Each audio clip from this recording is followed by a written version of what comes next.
The summer Theo turned 3, they finally got the pool gate latch replaced. That's how Linda tells it now. Not the summer we nearly lost Theo.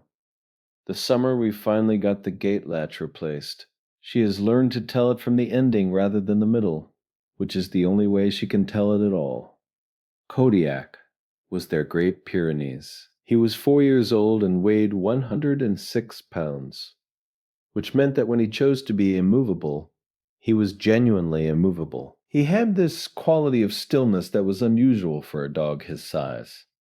Not the stillness of an animal that didn't want to move, but the stillness of one that had decided it wouldn't. He stood at the pool gate on a Tuesday in July. Just stood there. Not barking, not pacing, standing in front of the gate latch with his body oriented toward the yard, watching the back door of the house. Linda noticed him at 11:15 a.m. when she came out to hang laundry. She called him. He didn't come. This was unusual. Kodiak always came. She walked to him and tried to guide him by the collar toward the house. He resisted, gently, with the specific polite resistance of a dog who was making a point without making a scene. She tried the treat from her pocket. He took it and remained exactly where he was. She went back inside. At 12:30, he was still there.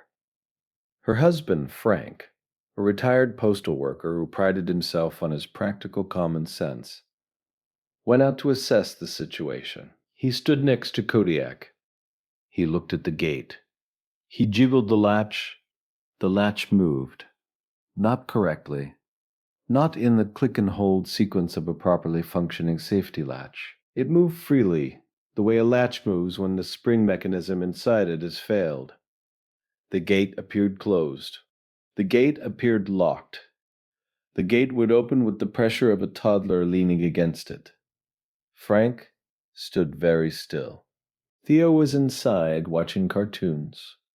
Theo, who had discovered this summer that water was magnificent. Theo, who went to the back door 14 times a day with the singular purpose of getting to the pool that he was not allowed in without an adult, and did not yet understand why. The latch had been like this for an unknown period of time.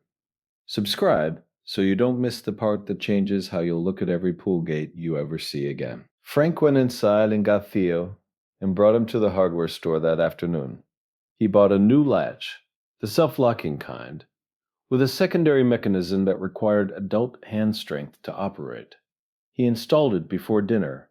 He also walked the entire pool perimeter and found that one of the fence panels had a gap at the ground level, approximately 8 inches wide, where the post had shifted slightly in this summer soil expansion. He fixed the panel. He called the pool contractor the next day and had a full safety inspection completed. The inspector found 2 additional concerns with the existing fence configuration that the previous owners had never addressed. All of it fixed. All of it because Kodiak stood at a gate for 3 hours. Linda called the Great Pyrenees Rescue Organization, where they had adopted Kodiak 2 years earlier. She wanted them to know. The volunteer coordinator listened to the whole story and then said, they were bred for centuries to guard what's in their territory. Every sheep, every boundary, every gap in the fence. That's not training. That's in the architecture of who they are. Has a dog or another animal ever kept you away from somewhere you later found out you shouldn't go? Tell us in the comments. Theo is 7 now. He can swim the length of the pool unassisted. He takes lessons every summer and wears a flotation aid in open water and knows, in the way that 7-year-olds know things they've been taught, that pool rules are non-negotiable. He doesn't know the story of that Tuesday yet. He's not old enough. But the pool gate has 2 locks now, the new latch and a secondary deadbolt at adult height.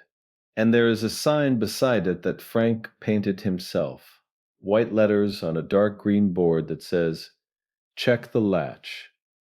Not for the guests, not for the neighbors. For himself, every time." Kodiak died last spring, at the age of 9, in the way that large dogs sometimes do. Too soon, too quietly, leaving a space in the household that nothing quite fills.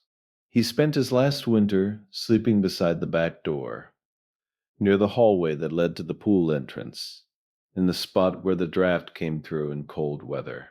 They never moved his bed from that spot. Subscribe.